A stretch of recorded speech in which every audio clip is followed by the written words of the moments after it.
Uma boa noite, querida igreja, a graça e a paz do nosso Senhor Jesus, amém? Nós estamos felizes por estar aqui mais um dia, poder cultuar, nos alegrar. Convida a tua família, chama, junta todo mundo aí na sala, no quarto, vamos adorar o Senhor. Não assista só o vídeo, adore, cante, ministre, ore, amém? Vamos orar, Pai. Nós te louvamos por esse tempo, te louvamos, Pai, por mais um culto na Tua presença, mais um momento que nós nos reunimos, Senhor, como igreja, como corpo, mesmo distantes, Pai, nos reunimos no mesmo Espírito, no mesmo coração, Deus. Muito obrigado, Espírito Santo. Inunda a nossa mente, o nosso coração, inunda o nosso lar. Pai, se apodera desse nosso espaço, se manifesta no nosso coração, na nossa mente, no nosso meio. Em nome de Jesus, Pai, recebe a nossa adoração, recebe o nosso louvor, que ele suba como cheiro suave nas tuas narinas, Deus, como um incenso puro, Pai, diante de Ti. Muito obrigado, Senhor, em nome de Jesus. Amém, amém. Adore o Senhor.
Viver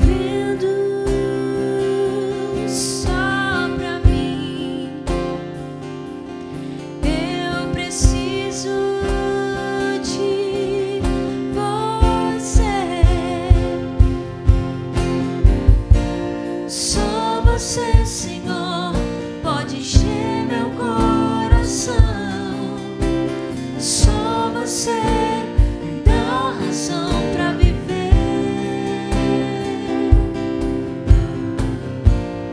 Não quero mais viver só pra mim, mais de você, menos de mim. Só você, Senhor, pode encher meu coração. Só você me dá razão pra viver.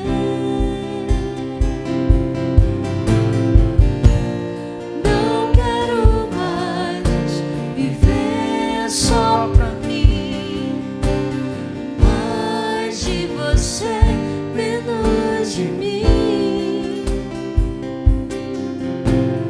Mais de você, menos de mim.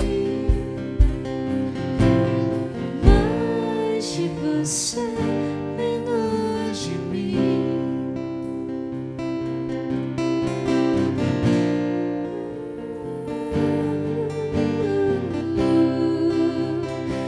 Mais de você,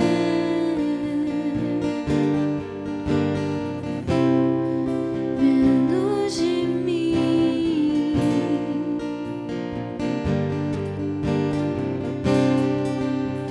Mais de você.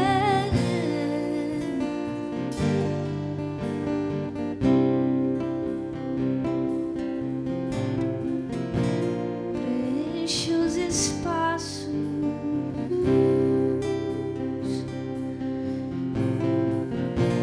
Preenche os espaços, Espírito Santo.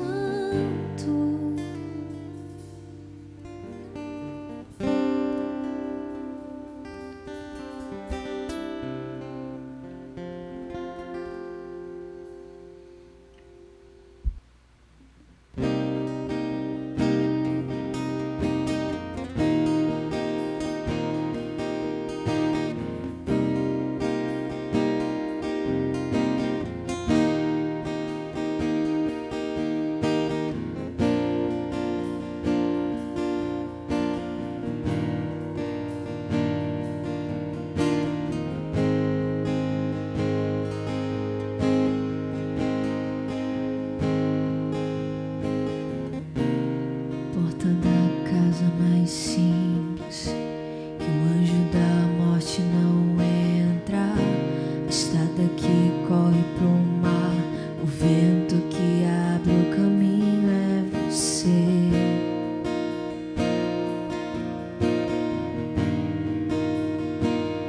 É você.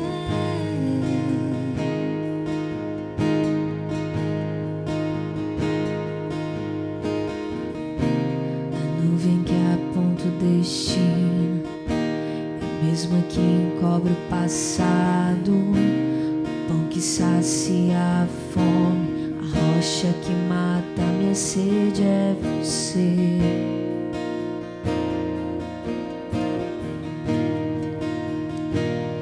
É você.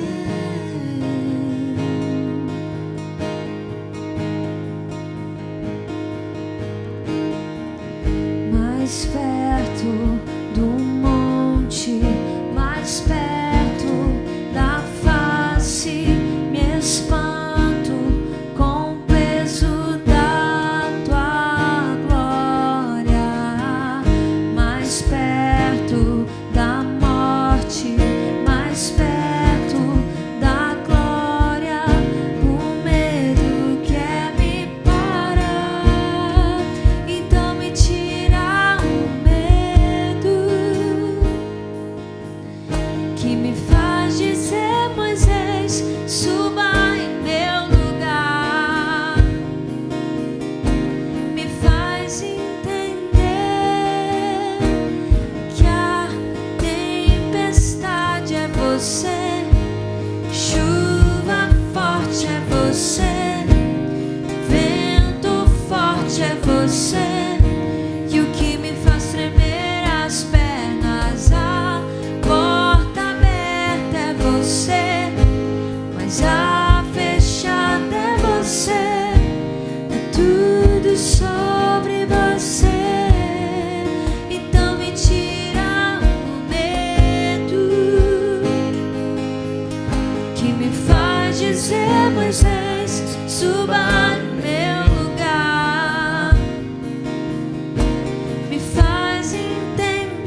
você, vento forte é você, e o que me faz tremer as pernas. A porta aberta é você, mas a fechada é você, tudo sobre você.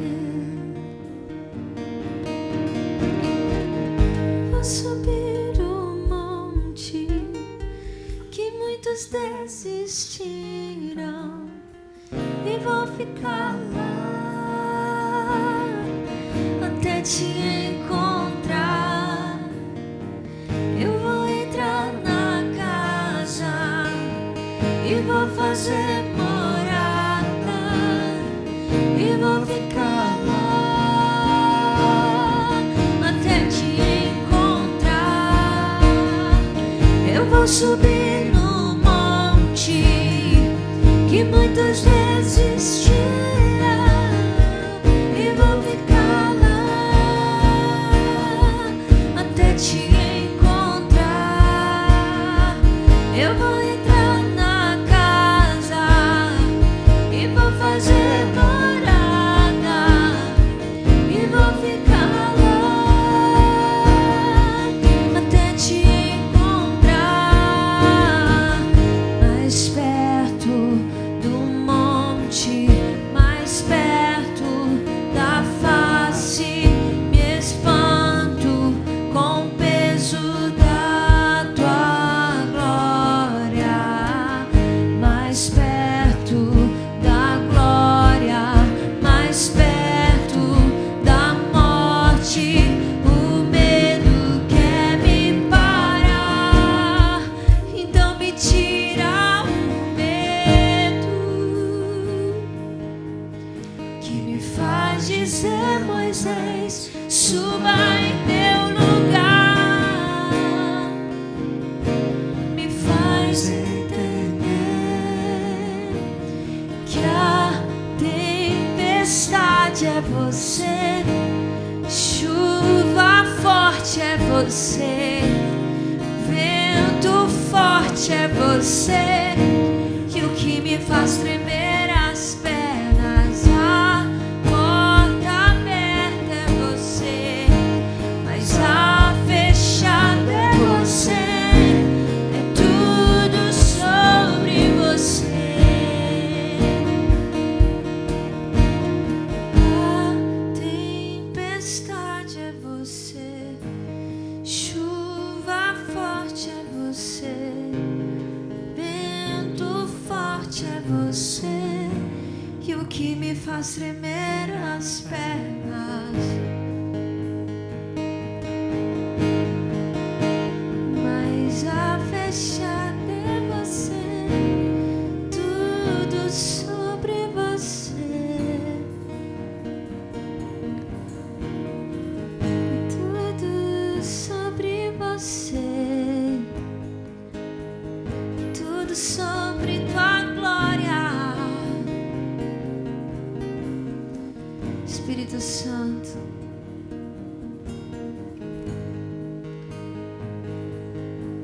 nosso coração é tão pequeno para te entender.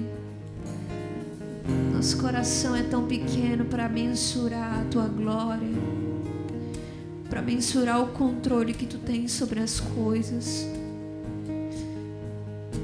Nos ensina a perder o controle,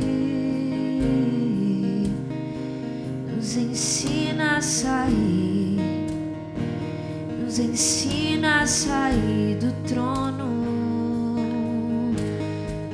nos ensina a sair, nos ensina a abrir mão de prever as coisas, de prever o futuro. Senhor, vem com a tua graça sobre os nossos corações, nos ensinando que tu tens o domínio de todas as coisas. Não nos deixa perder, Senhor Jesus, o foco do controle, Senhor Jesus, que não está em nós, mas vem do teu reino. Não nos deixa perder, Senhor Jesus, a consciência de que Tu és o Rei da terra, de que os dias e a fundação do mundo, a orientação dos planetas, tudo está sob o Teu controle. Por que Tu não sustentarias o nosso coração? Por que te abates, ó minha alma? Por que te abates, ó alma, diante daquele que é o Rei? Por que te abates, ó minha alma? Por que te perturbas?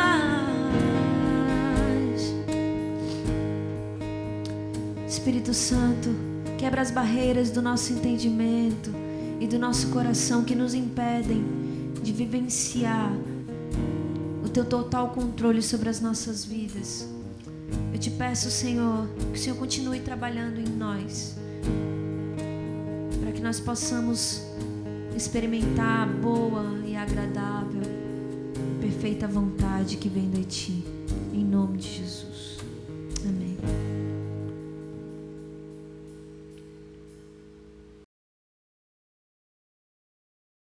Amém, querida igreja. Vamos compartilhar a palavra do Senhor, seu coração, algo que Deus compartilhou no meu coração, amém? Abra aí sua Bíblia, no Evangelho de Mateus, capítulo 19. Mateus, capítulo 19, versículo 19. Hoje, queria falar um pouquinho sobre heranças eternas. Amém? Evangelho de Mateus, capítulo 19, versículo 19, diz assim: Não acumulem para vocês tesouro na terra, onde a traça e a ferrugem destroem, e onde os ladrões arrombam e furtam. Mas acumulem para vocês tesouro nos céus, onde a traça e a ferrugem não destroem, e onde os ladrões não arrombam nem furtam. Pois onde estiver o seu tesouro, aí também estará o seu coração. Amém? Querida igreja, quando nós olhamos para a nossa sociedade, para essa sociedade da pós-modernidade, do século 21, uma das características que saltam aos nossos olhos é uma sociedade extremamente consumista, extremamente acumuladora, faz parte está dentro, nos meios da sociedade.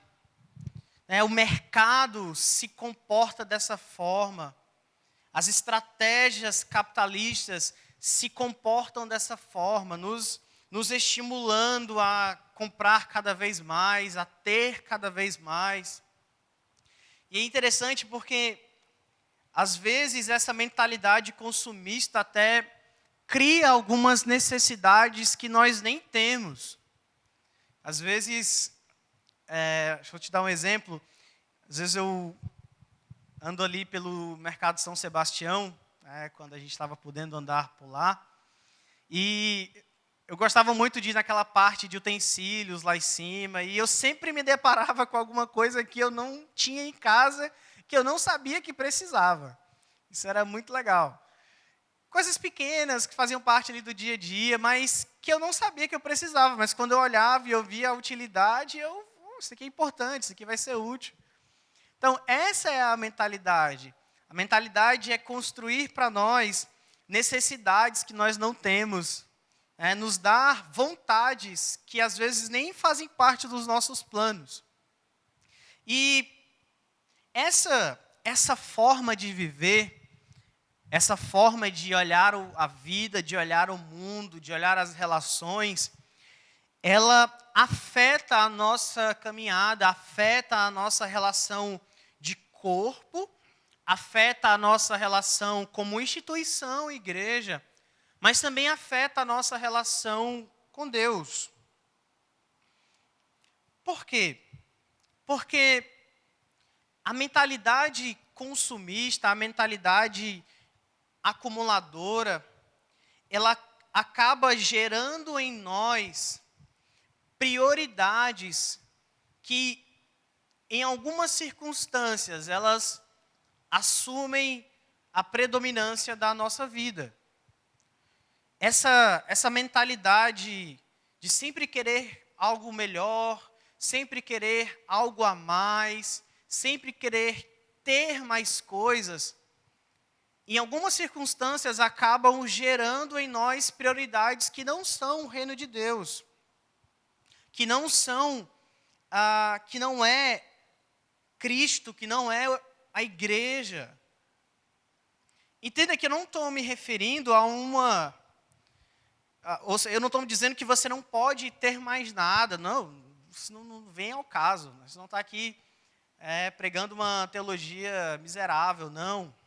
Tenha, conquiste, corra atrás, isso é importante, abençoe a obra de Deus, abençoe missionários, abençoe os seus irmãos, tenha um coração aberto, isso não é o caso. Mas nós estamos nos referindo a uma mentalidade de conquista exacerbada. Ou seja, uma mentalidade de conquista que, em algumas circunstâncias, elas tomam o lugar e a prioridade de Deus na nossa vida. Então, é aí que mora o perigo. Quando nós olhamos aqui para o capítulo 19, Jesus ele fala para nós sobre finanças, sobre dinheiro. Só que Cristo não está nos impedindo de ser prósperos. Jesus não está dizendo para nós que nós não podemos desejar coisas boas, desejar uma boa profissão, desejar um bom veículo, uma boa casa. Não. Cristo não está fazendo isso. Cristo está apenas nos alertando sobre, ao fim de tudo, qual é a herança que eu vou deixar? Será que, ao fim de tudo, eu vou deixar algo que a traça corrói, que os ladrões roubam, ou seja, algo que a própria terra pode consumir? Ou, ao fim de tudo, eu vou deixar algo que é eterno, algo que que nada terreno, que nada humano pode roubar ou destruir? Essa é a reflexão que Cristo nos faz.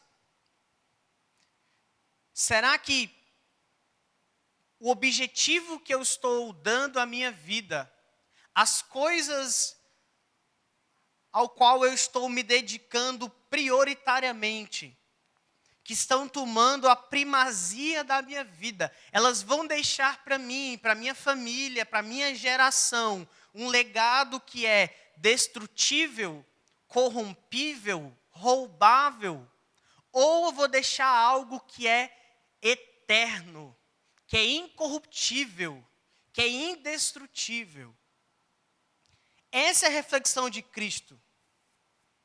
Porque os tesouros eternos que eu busco, eles deixam uma herança eterna na minha família, na minha geração, no meu ciclo social, no meu ambiente social.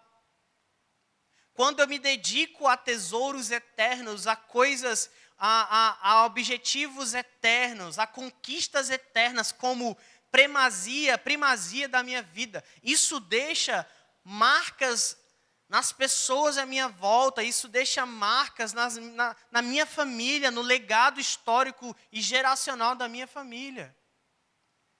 É por isso que Cristo nos alerta. Pastor Billy Graham disse uma frase que não existe nada de errado com homens possuírem riquezas. O errado é a riqueza possuir homens. Ou seja, não é errado ter bens, ser prósperos. O errado é quando isso toma a primazia da minha vida, toma o controle das minhas ações, das minhas escolhas, das minhas relações, dos meus ambientes. Igreja, nós fomos chamados para gerar riquezas eternas.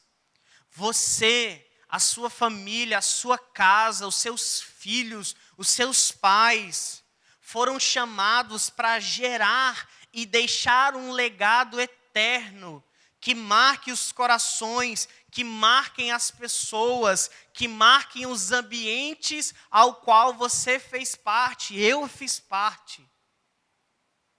Nós somos chamados para construir algo que nada pode destruir, que a traça, que o ladrão não pode roubar, que a terra não pode consumir.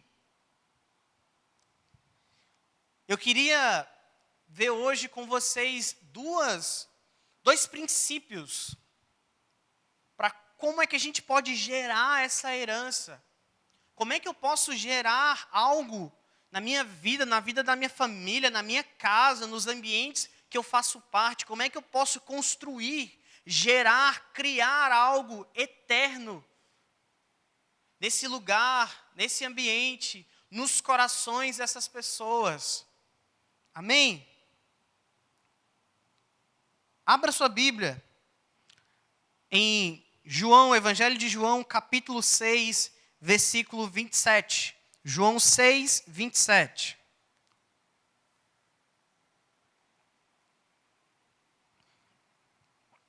Diz assim: não trabalhem pela comida que se estraga, mas pela comida que permanece para a vida eterna, a qual o Filho do Homem dará a vocês.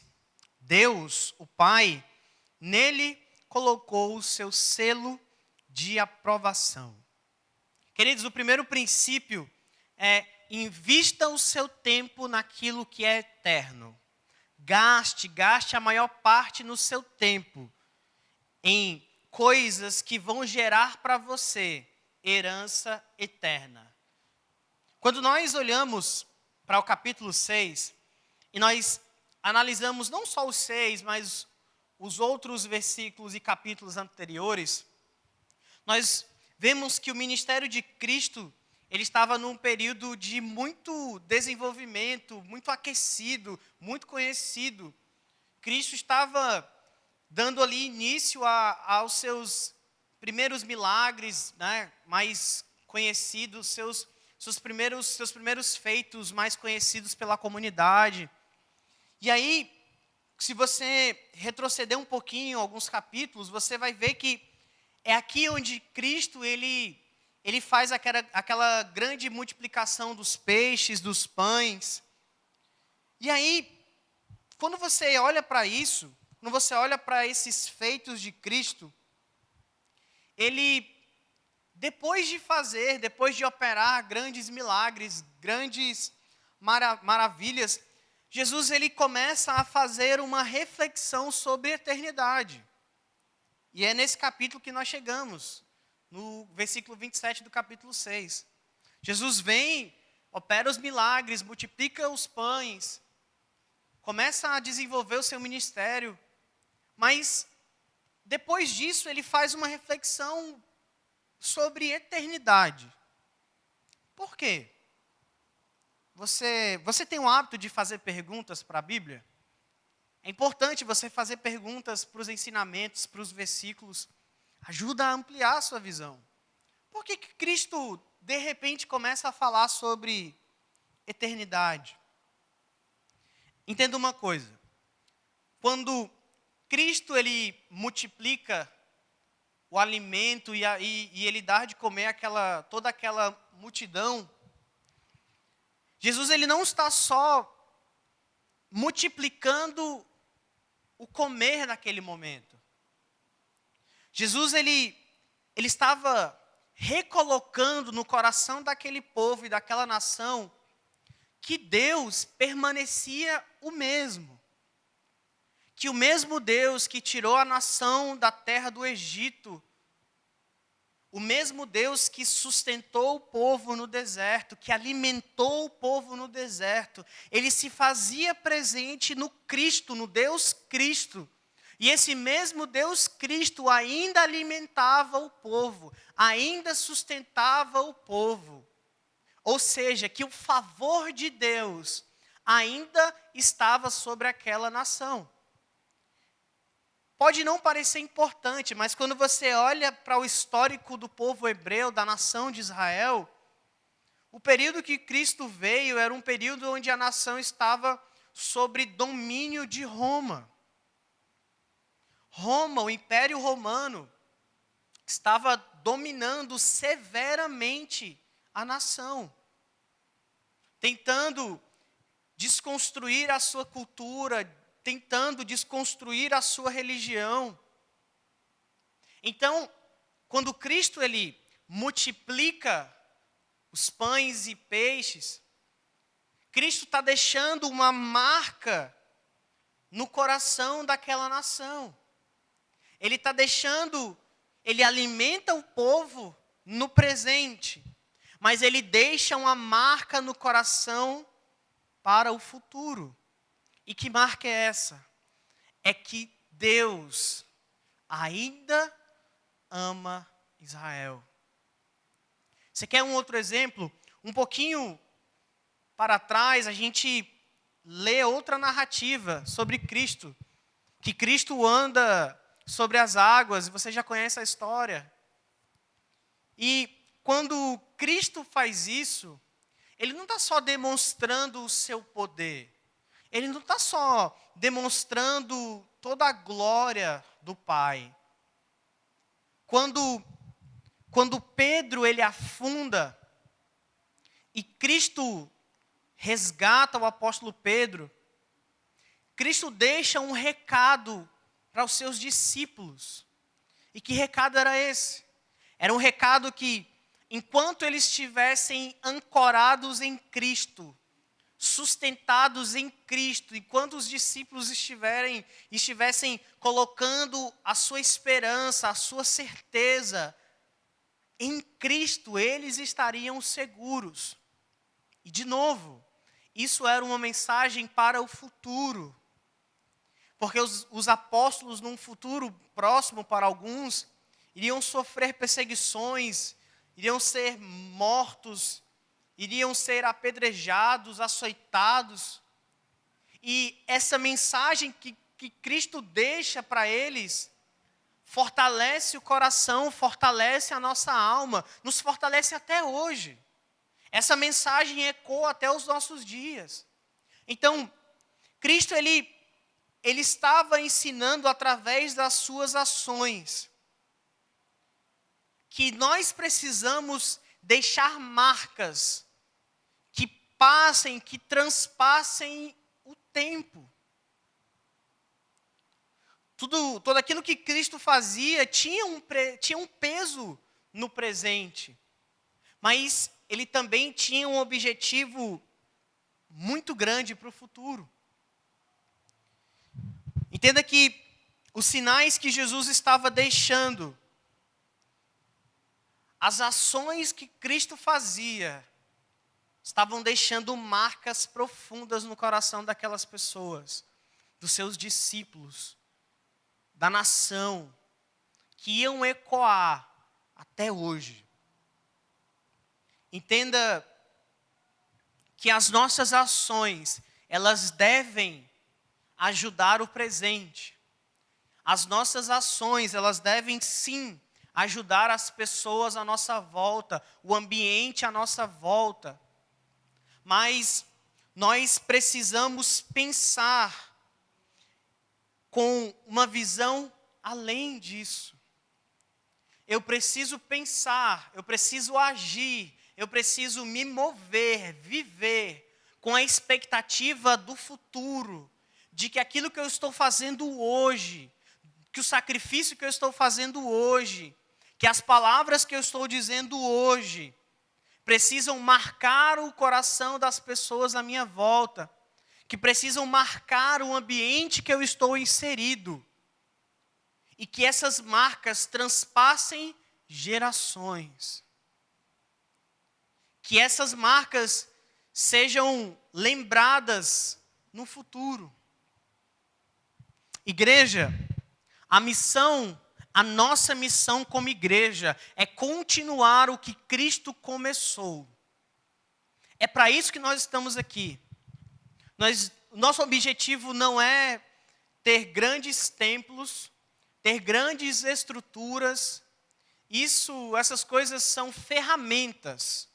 Isso que nós estamos fazendo é uma ferramenta. Para quê? Para continuar o que Cristo começou. O ministério de Cristo, ele sempre foi focado 100% em pessoas. Ou seja, a nossa vida precisa ser focada 100% em pessoas. E quando eu digo isso, eu estou querendo dizer que nós precisamos incluir no nosso plano de vida, no nosso objetivo de vida, nos nossos propósitos, as pessoas que eu vou encontrar, que eu já encontrei, que já passaram pela minha vida. Eu preciso olhar para essas pessoas como heranças que eu vou conquistar para o reino, para o Senhor. Eu preciso olhar para esses corações com a visão de que eu preciso deixar marcas que vão transpassar o tempo.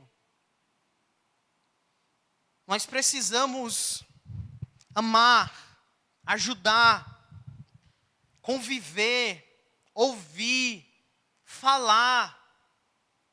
Nós precisamos nos relacionar, conviver. Não existe corpo sem relacionamento, não existe corpo sem convivência. Eu sei que hoje, nesse dia, é um pouco estranho pensar nisso, mas as coisas vão retomar. Diferente, com novos estilos de vida, sim, mas nós não podemos deixar as circunstâncias externas atrapalharem a nossa missão.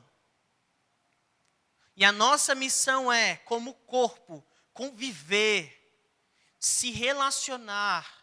Você sabe por quê? Porque através da convivência, através da relação, eu me exponho. Através da convivência no corpo, eu exponho o meu coração, a minha mente, os meus defeitos, e com isso eu sou confrontado. E é assim que eu vou crescer. Você sabe por que a humanidade e a sociedade têm investido a maior parte do seu tempo em coisas, em lugares, em posses, em evolução intelectual? Porque o nosso ego, o ego humano, a arrogância humana, não querem se expor, não querem ser expostas. A nossa humanidade, o nosso eu, não quer se expor para o outro, para o corpo, porque eu não quero ser confrontado, porque eu não quero ser moldado. Queridos, é o corpo, é a relação de corpo que muda o nosso coração. A Bíblia diz que o ferro com ferro, ele se afia. Ou seja, é a relação humana que vai moldar o meu caráter, que vai apontar os meus defeitos. Então eu preciso incluir nos meus planos e objetivos de vida pessoas. Seja no ambiente de igreja, seja no meu ambiente profissional, no meu ambiente acadêmico, escolar. Eu preciso colocar pessoas como objetivos, porque pessoas são heranças eternas. Invista o seu tempo naquilo que é eterno. Invista o seu tempo em pessoas. Mas, Hudson, o que eu falo? O que eu digo? Não sei. Não sei. Mas eu garanto para você que gastar o seu tempo com pessoas, investir o seu tempo com as pessoas, vale muito a pena. Às vezes você não precisa falar nada. Você só precisa conviver, se relacionar, ser a palavra viva, ser a palavra que se manifesta, ser o reino que se manifesta em você, através de você. Não só viver o reino de Deus, mas ser esse reino, ser agente desse reino. Isso é investir em pessoas. Segundo princípio, abra sua Bíblia em Mateus capítulo 13, versículo 3.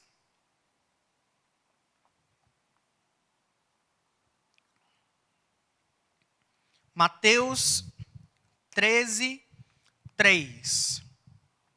Diz assim: Jesus falou muitas coisas por parábolas, dizendo: o semeador saiu a semear. Enquanto lançava a semente, parte dela caiu à beira do caminho, e as aves vieram e a comeram. Parte dela caiu em terreno pedregoso, onde não havia muita terra, e logo brotou, porque a terra não era profunda.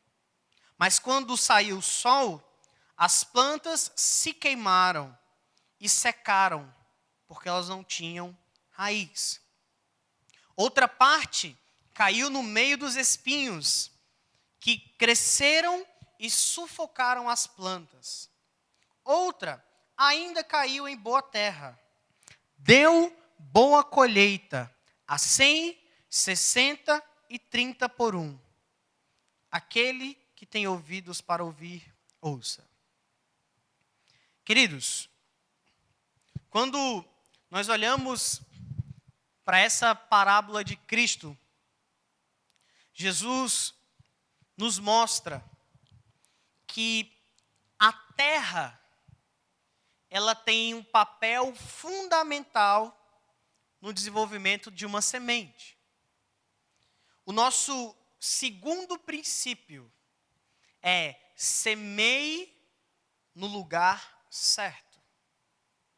Cristo estava usando uma parábola sobre a realidade do agricultor para nos ensinar que, dependendo de onde eu coloco as sementes que Deus me dá, dependendo de onde eu plante aquilo que Deus me confiou, eu vou ter boa colheita ou uma colheita ruim.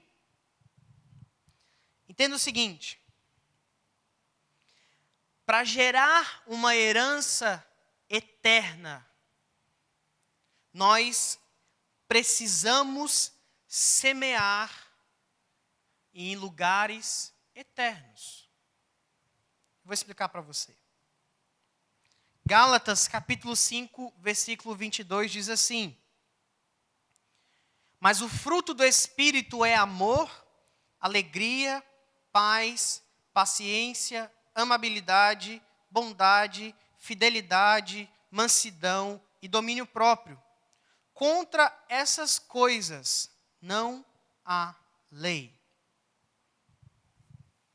Os frutos do Espírito são frutos que sobrepõem a minha humanidade.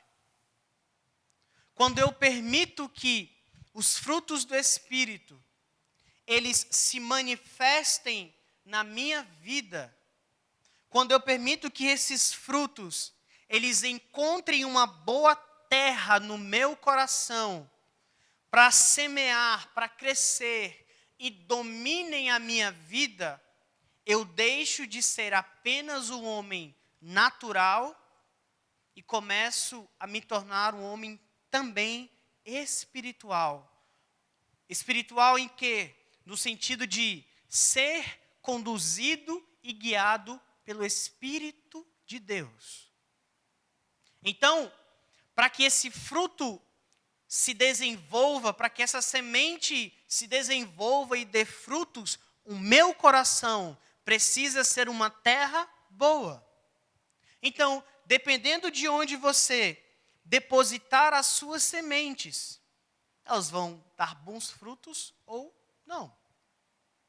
Eu queria usar como exemplo, como analogia, a semente no sentido de esperança. Porque quando o agricultor, ele deposita, ele planta, ele ara a terra, ele está depositando naquele plantio a sua esperança. Quando o homem sertanejo, ele prepara o solo, prepara seu terreno para receber as sementes, ele está colocando ali a esperança do comer da sua família, dos recursos para a sua família. Então, falar de semente é falar de esperança. Falar de semente é falar de algo que nós esperamos alcançar através da semeadura. Onde é que você tem depositado a sua esperança? Onde é que você tem depositado, onde é que você tem plantado a sua esperança? Porque não adianta o Pai te entregar boas sementes. E o que seriam boas sementes? Podem ser habilidades, dons, coisas que Deus te proporcionou a fazer bem. Eu não sei o que, você pode ser um bom cozinheiro, um bom professor, um bom músico, um bom orador. São dons e habilidades que o Pai te entregou. O que adianta você ter esses dons, essas habilidades, essas sementes, e você não depositá-las no lugar correto? Entenda que, para que eu gere uma herança eterna, eu preciso depositar, semear a minha esperança em um lugar eterno. E que lugar eterno é esse? É a presença de Deus. É o Pai, é o nosso Senhor. Você precisa depositar a sua esperança em Deus. Porque não adianta todas as suas capacidades, todas as suas habilidades, tudo que você sabe fazer muito bem, se você não ancorar o seu coração em Deus, se você não esperar em Deus, com a esperança de que Ele é perfeito em todas as coisas, de que Ele é perfeito, Ele é milimétrico, Ele é detalhista, de que o tempo dele não falha, de que os propósitos e os planos dele não falham. É muito comum o nosso coração, a nossa mente, serem abalados pelas circunstâncias. Faz parte. Nós não podemos nos deixar dominar por isso, não.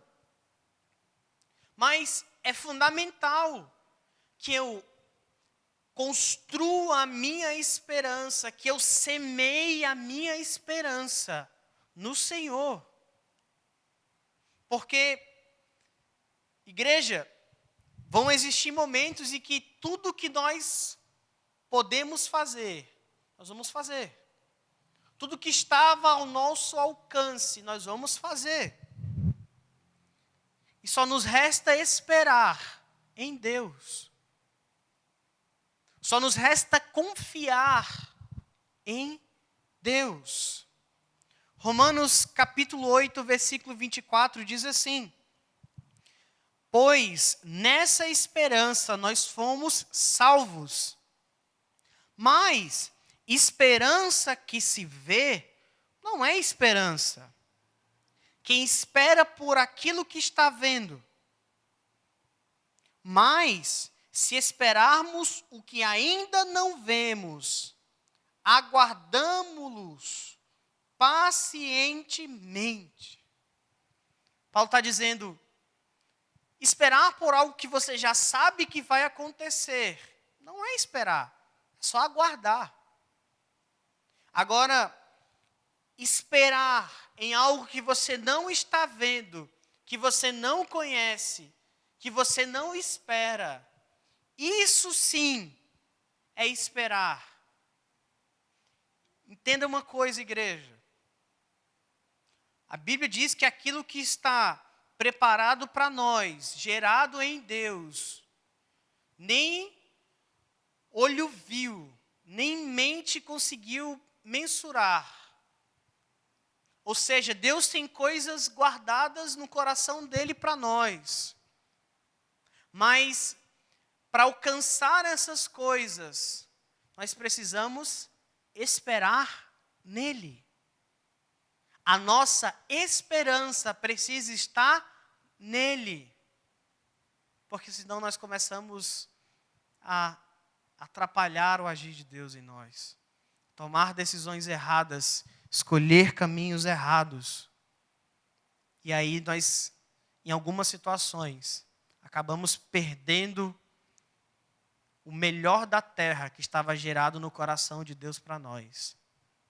Pela nossa teimosia, pela nossa astúcia, pela nossa prepotência, pela nossa impaciência. Ou, às vezes, por a nossa esperança estar semeada no lugar errado.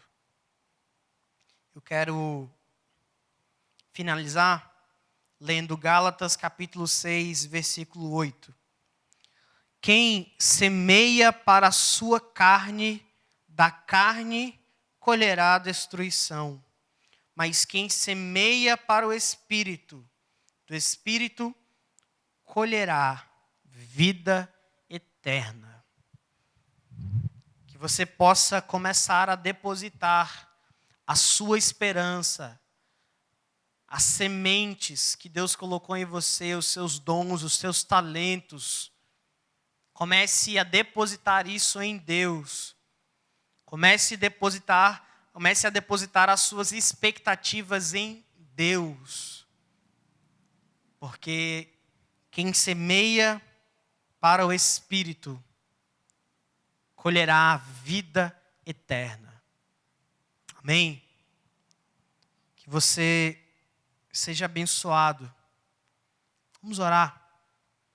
Senhor, nós te louvamos, te adoramos, te exaltamos, nos rendemos a ti, a beleza da tua santidade, Pai. Senhor, nos ensina a investir o nosso tempo naquilo que é eterno. Nos ensina a investir o nosso tempo em pessoas, amar, nos desgastar, acolher, falar, ouvir, conviver, nos relacionar com pessoas. Pai, nos ensina a ter amor por isso, pelo corpo, pelas relações. Não deixa, Deus, o medo, as circunstâncias tirarem de nós esse propósito, Deus. Pai, nos ensina a semear em Ti, a depositar em Ti a nossa esperança. Nos ensina, Deus, a retirar da nossa humanidade, da nossa capacidade, do nosso intelecto, da nossa força, e colocar a nossa esperança em Ti. Porque aquilo que está no Teu coração para nós é perfeito. Porque a Tua vontade é boa, perfeita e agradável. Porque aquilo que já foi gerado em Ti para nós é muito maior e melhor do que nós almejamos. Em nome de Jesus. Em nome de Jesus. Amém. Tenha uma semana abençoada. Em nome de Jesus. Mais perto do monte, mais perto da face, me espanto com o peso da tua glória. Mais perto da morte, mais perto da glória, o medo quer me parar, então me tira o medo que me faz dizer: Moisés, suba em meu lugar, me faz entender que a tempestade é você, chuva forte é você, vento forte é você, e o que me faz tremer as pernas, a porta aberta é você, mas a